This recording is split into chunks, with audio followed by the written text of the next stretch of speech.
ଆଜି ସକାଳ 10 ଘଣ୍ଟା ସମୟରେ ବଜରଙ୍ଗ ଦଳର ଦେଶବ୍ୟାପୀ ସେବା ସପ୍ତାହ ଉପଲକ୍ଷେ ସ୍ଥାନୀୟ ତାଲପାଲିପଡ଼ା ଗୋଷ୍ଠୀ କେନ୍ଦ୍ରରେ ବିଶ୍ୱ ହିନ୍ଦୁ ପରିଷଦ ବଜରଙ୍ଗ ଦଳ ବଲାଙ୍ଗୀର ନଗର ତରଫରୁ ନିଃଶୁଳ୍କ ସ୍ୱାସ୍ଥ୍ୟ ପରୀକ୍ଷଣ ଶିବିର ଅନୁଷ୍ଠିତ ହୋଇଯାଇଛି। ଏହି ଶିବିରରେ ସରକାର ଆୟୁର୍ବେଦିକ ମହାବିଦ୍ୟାଳୟ ଚିକିତ୍ସାଳୟର ବରିଷ୍ଠ ଡାକ୍ତରଗଣ ଉପସ୍ଥିତ ରହି ଶତାଧିକ ରୋଗୀମାନଙ୍କର ସ୍ୱାସ୍ଥ୍ୟ ପରୀକ୍ଷା କରି ଔଷଧ ବିତରଣ କରିଥିଲେ।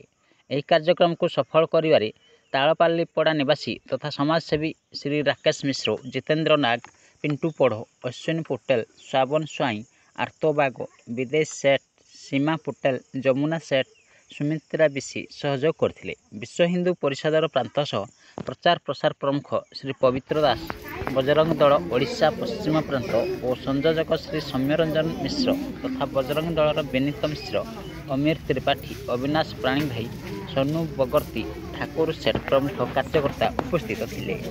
ବଲାଙ୍ଗୀରରୁ ପଶ୍ଚିମ ଓଡ଼ିଶା ବ୍ୟୁରୋ ହେଡ୍ ବିନୟ କୁମାର ନନ୍ଦଙ୍କ ରିପୋର୍ଟ, ନ୍ୟୁଜ୍ ଓଡ଼ିଶା ଟିଭି।